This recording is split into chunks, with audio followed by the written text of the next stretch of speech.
2 फरवरी से शुरू होगा बिहार विधानमंडल का बजट सत्र। क्या कुछ तैयारी है विपक्ष के तौर पर? आप लोग किन किन मुद्दों पर सदन में उठाएंगे? वास्तविक स्थिति सरकार क्यों नहीं बता रही है। 62 करोड़ रुपया अगर प्रतिदिन बिहार के खजाने से शुद्ध मद में जा रहा है, बिहार की राशि, इस स्थिति को स्पष्ट करने में आखिर हाथ पांव क्यों कप रहे हैं। एक तरफ जहां मुख्यमंत्री नीतीश कुमार मीडिया के सामने नहीं आते हैं, बात नहीं करते हैं कई सारे मुद्दों पर, और अब 100 दिनों तक नेता प्रतिपक्ष भी मीडिया से बात नहीं करेंगे, या फिर कि सरकार को कार्य योजना बनाने के लिए वक्त दीजिएगा कि नहीं दीजिएगा।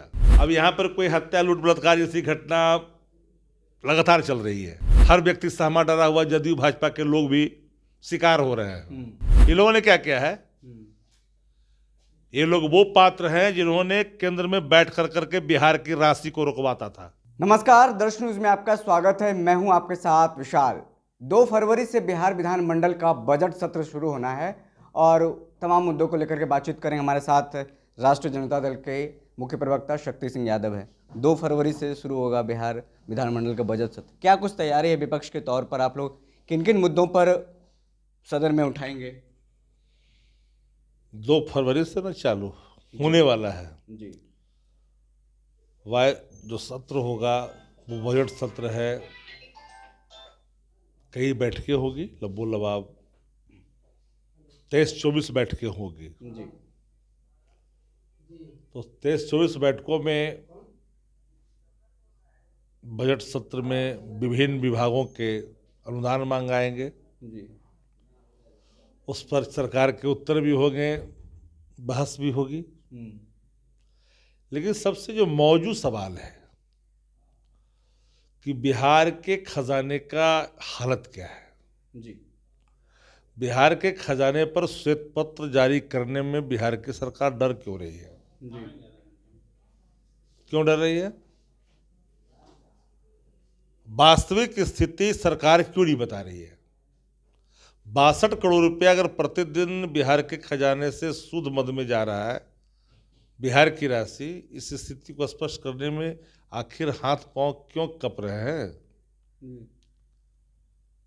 10,000 रुपया जो आपने दिया है सीड मनी, जिसको रेगुलाइज करने की बात आपने कहा था, तो 2 लाख रुपया प्रति घर देने के लिए प्रति वो व्यक्ति जिन्होंने सीड मनी प्राप्त किया है, तो उसकी संख्या के हिसाब से प्रति 2 लाख देने के लिए 2,70,000 करोड़ की जरूरत पड़ेगी।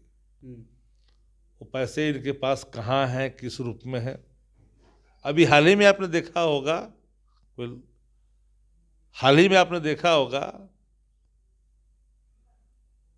कि सरकार पैसे योजना मद के डाइवर्सन कर दिया जी विश्व बैंक के। तो सभी विषय पर हम बात करेंगे। एक तरफ जहां मुख्यमंत्री नीतीश कुमार मीडिया के सामने नहीं आते हैं, बात नहीं करते हैं कई सारे मुद्दों पर, और अब 100 दिनों तक नेता प्रतिपक्ष भी मीडिया से बात नहीं करेंगे, या फिर एक जनता की आवाज़ को नहीं उठाएंगे, तो ऐसे में सत्ता पक्ष तो पहले से मुख्यमंत्री चुपचाप हैं और विपक्ष के नेता तेजस्वी यादव भी चुप रहेंगे, तो ऐसे में जनता की आवाज़ को कौन उठाएगा? नहीं, शायद आप भूल गए। हमने नेता प्रतिपक्ष ने 100 दिन की बात इसलिए कही है कि सरकार को कार्य योजना बनाने के लिए वक्त दीजिएगा कि नहीं दीजिएगा। हम लोग आंख मूंद के किसी का विरोध नहीं करते। अब यहाँ पर कोई हत्या, लूट, बलात्कार जैसी घटना लगातार चल रही है। जी। हर व्यक्ति सहमा डरा हुआ, जदयू भाजपा के लोग भी शिकार हो रहे हैं। हम सवाल खड़े कर रहे हैं, लेकिन किसी को, सरकार को तो टाइम दीजिएगा। कह भैया, जो आपने वादा किया है उसको आपने क्या किया? तो सदन में ही ना आएगा पैसे के मामले। जी। बजट सत्र में ही ना डिमांड रखेगी सरकार, तो आएगा सामने। राज्य के आंतरिक संसाधन का क्या हाल है बिहार का? इंटरनल रिसोर्स कितना है? महंगाई बढ़ी है और बोझ लदेंगे। जो व्यक्ति पैदा लेता हुआ भी 25,000 से अधिक का कर्जदार है बिहार के अंदर में। अगर बिहार बढ़ रहा है, कहाँ बढ़ रहा है Bihar? Development for home,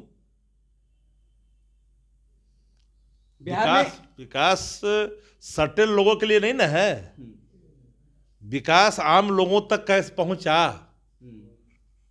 road का बनना, रोड का टूटना ये प्रक्रिया का हिस्सा है। तो thanks for UPA government, economic boom हुआ दुनिया के अंदर में, बिहार को भी इसका बेनिफिट मिला। ये लोगों ने क्या किया है,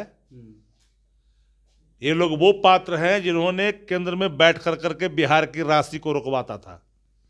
एक सवाल जो कि हर जनमानस के दिमाग में चल रहा है कि हर साल जो राबड़ी आवास में दही चूड़ा का भोज होता था, सुप्रीमो लालू प्रसाद यादव होते थे, तमाम सत्ता पक्ष के नेताओं को बुलाया जाता था, तो राजनीतिक तौर पर समीकरण बिगड़ते और बनते भी थे। क्या इस बार भी होने जा रहा है राबड़ी आवास में दही चूड़ा का भोज?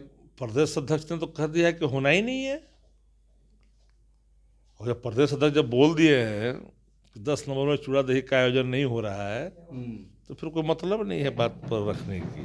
तेज प्रताप यादव जो पहले राष्ट्रीय जनता दल में थे, उनको पार्टी से बाहर निकाले, उनके आवास पर हो रहा है, उनके तरफ से भी न्योता आया है। क्या आप लोग जाएंगे वहां पर दही चूड़ा? जिन विषयों का ज्ञान न हो वहां चुप रहना अच्छा। हमको जानकारी नहीं है भैया, हमको कोई जानकारी नहीं है कहाँ क्या हो रहा है। और एक ऐसा त्योहार है तो हर लोग एक दूसरे को खिलाते ही रहते हैं, इस तो अच्छी चीजें है ना जी। तो बाकी चीज की जानकारी तो आप लोग को ज़्यादा रहता होगा, हम तो उससे थोड़ा सा जानकारी जब आप लोग देते हैं तो मिल जाता है। चलिए, तो हम बातचीत कर रहे थे तमाम मुद्दों पर।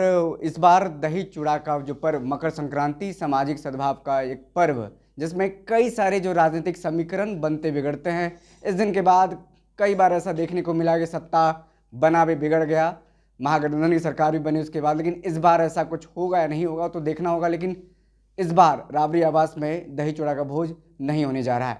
फिलहाल इस खबर में इतना ही। बहुत बहुत शुक्रिया।